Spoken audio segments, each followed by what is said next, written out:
যারা রমজান মাসে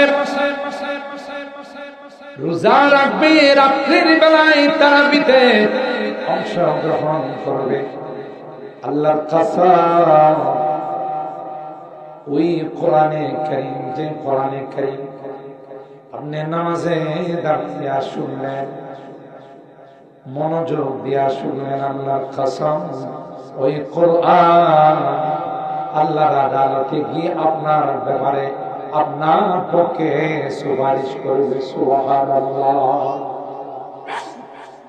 মালিক কি বলবেন? মালিক তোমারই গোলাম নন্দনপুর বাজারে সারাদিন ব্যবসা করছে, সারাদিন সিএনজি চালাইছে, সারাদিন অটো চালাইছে, খেতে খামারে কাজ করছে, তারপরও আমাকে বেগানা বানাই নাই, আমাকে পর বানাই নাই, রোজাদার আছে। আবার রাত্রির বেলায় সুজা মসজিদে চলে গেছে, মসজিদে গিয়ে মনোযোগ সহকারে আমাকে মনের দিল দিয়া, মনের কান দিয়া আমার তিলাওয়াত শুনছে। আজকে গুনার কারণে মালিক তোমার আদালতের আসামি হয়ে গেল, তাই আমি তার পক্ষে ওয়াকালতি করার জন্য চলে আসলাম। কেমন যেই দিনে কেউ কাউকে আপন বলে, মুসা নবীর উম্মতকে, ঈসা নবীর উম্মত, ইব্রাহিম খলিলুল্লাহর উম্মত, কাউকে আল্লাহ বলেন ইন্না আনজালনাহু ফি লাইলাতিল কদর ওয়া মা আদরাকা মা লাইলাতুল কদর লাইলাতুল কদরি খায়রুম মিন আলফি শাহর। আল্লাহ বলেন কোরআনে কারীম কিরামে আল্লাহ লাইলাতুল কদরে শবে কদরে কোরআনে কারীমকে নাযিল করেছেন। আল্লাহর পয়গম্বরকে ডাক দিয়ে বলেন, হে পয়গম্বর আপনি কি জানেন লাইলাতুল কদরের মর্যাদা কি? এরপরে আল্লাহ নিজে বলেন লাইলাতুল কদরি খায়রুম মিন আলফি শাহর। একটা রাত যদি আমার কোন বান্দা বান্দি ইবাদতের মধ্যে অতিবাহিত করতে পারে, আল্লাহ পাক বলেন আলফ খায়রুম মিন আলফি শাহর, হাজার মাস ইবাদত বন্দেগী করলে যেই সওয়াব তার আমলনামায় লেখা হবে, তার চাইতেও অনেক অনেক গুণ বেশি সওয়াব আমলনামায় লেখা হবে। তোমারে আমি তাকওয়ার দৌলত দিলাম, তুমি মুত্তাকি হয়ে গেল। এই সার্টিফিকেটটা যদি আল্লাহ কাউকে দিয়া দেয়, ওরে বাবা পরকালের সব কিছু তার জন্য বরাদ্দ। জোরে সুবহানাল্লাহ বলেন। আর তাকওয়া অর্জন করা সবচাইতে শর্টকাট কোর্স হলো রমজান মাসে রোজা রাখা। দেখছেন কোন কষ্ট, সবাই রোজা রাখে, আমি রোজা রাখি। দেখা গেল দেখতে দেখতে ছোট ছোট বাচ্চারাও 10টা-15টা করে রোজা রাখে, আর কোন কোন বেরেস আছে রোজা রাখে। এই যুবকরা রাগ করে না, তোমরা রেখেছি না, তোমরা তো মাশাআল্লাহ তাফসীর শোনো, বয়ান শোনো, নামাজ পড়ো। যেগুলো বেরেস এটাই রেখেছি, কথা বলেন ঠিক কি? এক একটা খাইতে খাইতে শরীরটারে সারের মতো বানাইছে, ঠিক না? দেয়ার মতো বানাইছে।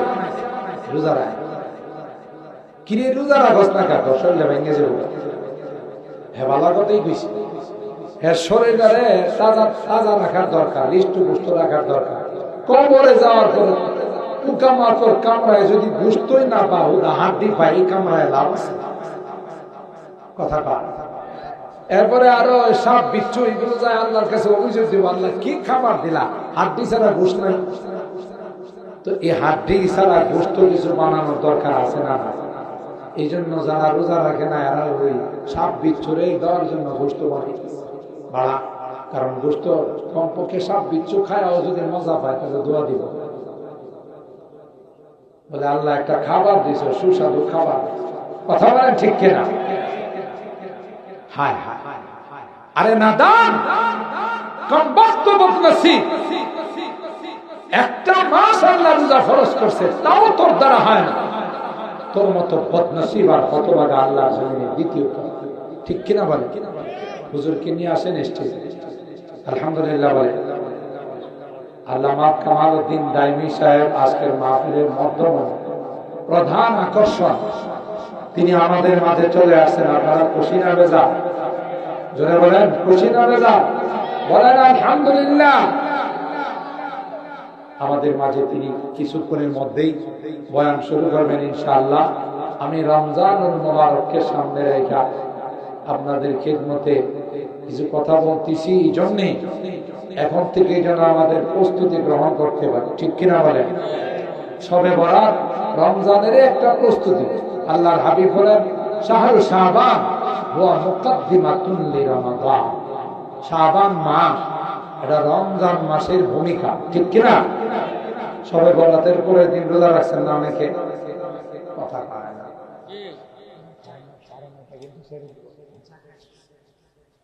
তাইলে রমজান মাসের ভূমিকা হলো শাবান মাস। ঠিক কিনা? আলহামদুলিল্লাহ আমরা যারা রোজা রাখছি, আমার তো মনে আপনারা অনেকে রোজা রাখছেন না? কেমন কষ্ট রয়েছে? কত কি কষ্ট রয়েছে টেরই পাই না। আমি তো রোজা রাইকা মাহফিল করছি, গেছি অনেক দূরে, রোজা রাইকা মাহফিল করছি, এরপরে ইফতার করে আয়সা আবার আর একটা মাহফিল করছি। আমি টেরই পাই না।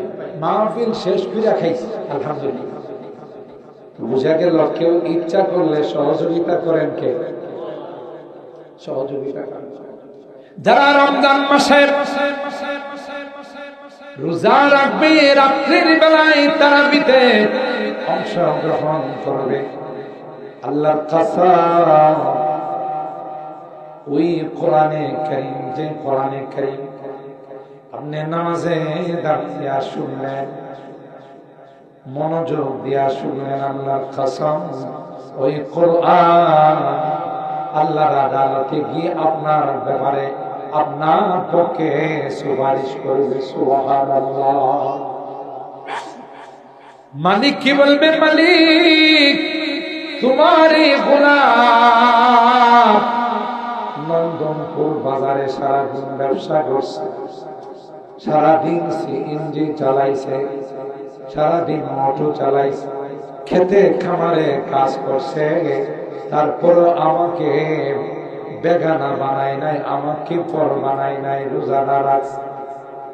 আবার রাত্রির বেলায় সুজা মসজিদে চলে গেছে, মসজিদে গিয়ে মনোযোগ সহকারে আমাকে মনের দিল দিয়া, মনের কান দিয়া আমার তিলাওয়াত শুনছে। আজকে গুনার কারণে মালিক তোমার আদালতের আসামি হয়ে গেল, তাই আমি তার পক্ষে ওয়াকালতি করার জন্য চলে আসলাম। কেমন যেই দিনে কেউ কাউকে আপন বলে, মুসা নবীর উম্মতকে, ঈসা নবীর উম্মত, ইব্রাহিম খলিলুল্লাহর উম্মত, কাউকে আল্লাহ বলেন ইন্না আনজালনাহু ফি লাইলাতিল কদর ওয়া মা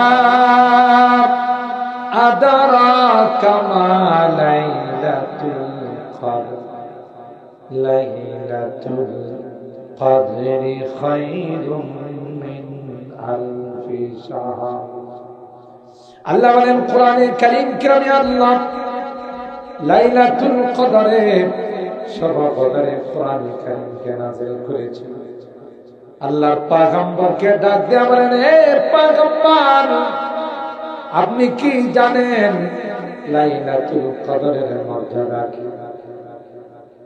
এরপরে আল্লাহ নিজে বলেন লাইলাতুল কদরি খায়রুম মিন আলফি শাহর।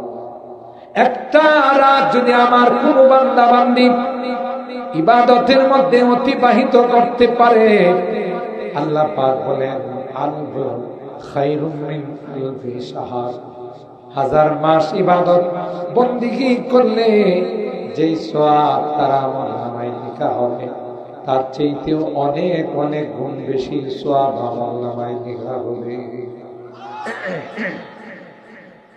একটা না যদি কেউ এইভাবে কাটায়, তাইলে যদি এ পরিমাণ সওয়াব